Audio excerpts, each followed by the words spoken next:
Giridhar Babu, you're amongst the people who are doing your own modeling. Tell us, what are your current models suggesting? Because there was a time when the first wave was on, when suddenly after reaching about 98,000, the COVID cases started to crash, and then the wave regressed. Why did that happen isn't fully established at this time. When do you see that happen, and how bad do you think the situation could get before it starts improving? Thanks for having on this show, Rahul.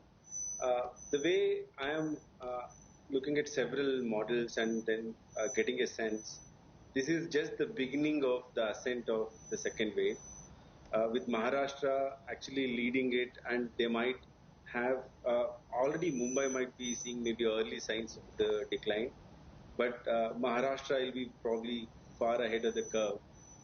Other states of concern are Uttar Pradesh, Bihar, Chhattisgarh, and of course Maharashtra will continue to have higher cases. These states will have more than 100,000 cases. I'm giving you the most conservative estimates. Actual scenarios are far more scary, so I don't want to instill any sort of fear in the audience.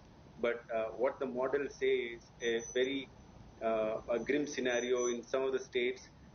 Both Uttar Pradesh and Bihar have a reproductive number of 2.8, 2 and 3 as of now, which means that each person is spreading to 3 more people, which means that the cases are only going to increase in the future. Not currently, they might be not having that many cases. Even West Bengal and the other states also have the reproductive number above 2. And when you have more than 100,000 cases per day in these high-risk states, and when we are aware that there is poor...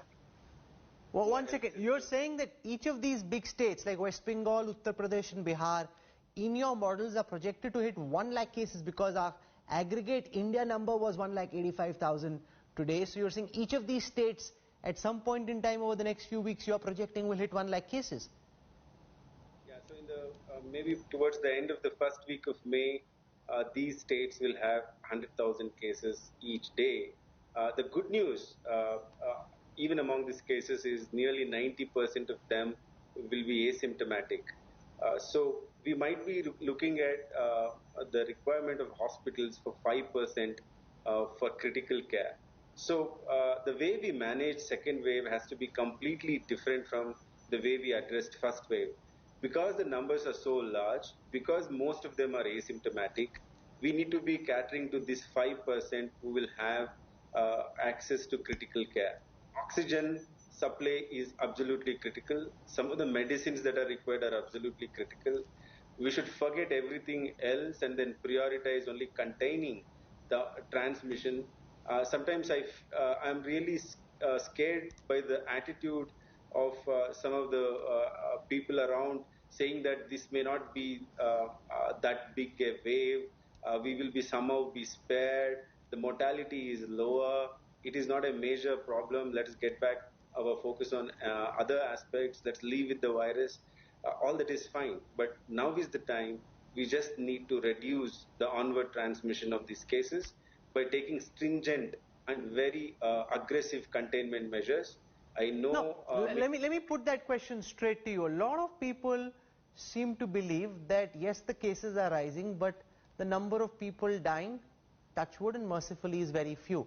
Is that statistically borne out through your analysis, or do you believe that this idea that this is not as fatal as the first wave and that the case fatality rate is actually very low is a misnomer? So let's look at Mumbai, Rahul. Mumbai has an hospitalization rate of 4.5%, and yet they are unable to cater to the demands of the people who require hospitalization. And we should remind ourselves, Mumbai has by far one of the best health system in terms of the number of hospitals and beds available. We are speaking of other states where they may not have the similar health system capacity. So therefore, unless we contain the transmission drastically, the kind of beds, even if it is 1,000 to 5,000 beds required each day, do we have this kind of critical care capacity in some of the remote rural areas?